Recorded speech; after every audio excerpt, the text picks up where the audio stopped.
Hi everyone! Pasukin natin tong dati kong eskwelahan. MES, Marikina Elementary School. Ayan, dyan po ako nag-aral ng grade 1 hanggang grade 6. Marami nang pinagbago yan. Dati kasi isang lumang building na parang bahay-bahay lang noon. Pero ngayon, ayan, hanggang 3rd floor na ang classroom. Uy, may court na. Ayan, oh. Bihira ako makapunta dito kasi busy na rin ako sa work.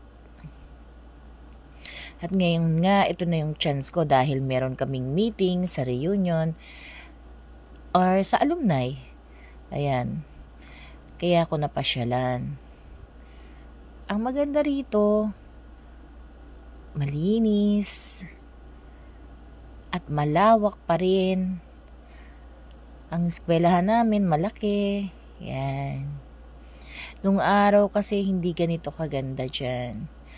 Isang malaking malaki nga naman yung nasasakupan. Pero yung building namin hanggang 2nd floor lang.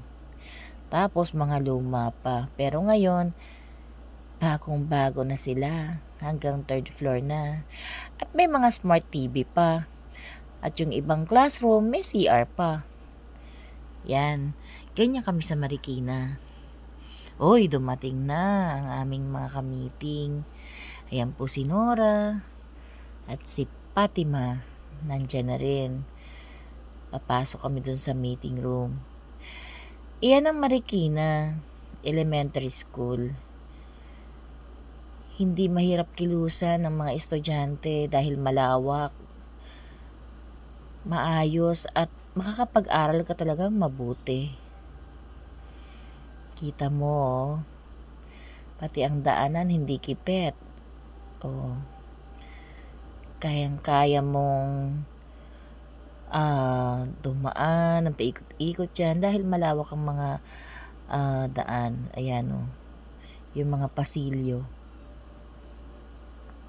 At ang isang papansin mo dyan, malinis. Hindi lahat ng eskwelahan dito sa Pilipinas malinis. Pero dito po, wala kang makikitang kalat kahit saan. Napakalinis. At ang CR nila, napakalinis din. At ang isang maganda dyan, komportable ang mga estudyante. Kasi yung classroom, may aircon. Kahit public school po, may aircon siya. At ang maganda pa po doon, kung wala namang aircon yung pinaka-classroom, maraming ventilador. Ayun. Marami po siyang ventilador doon sa room. Kaya ang mga mag-aaral namin, komportable. At nakakapag-aral ng mabuti. Dahil nga po, malaki at malawak ang kanilang kinikilusan, ay nakakapag-aral sila ng matino.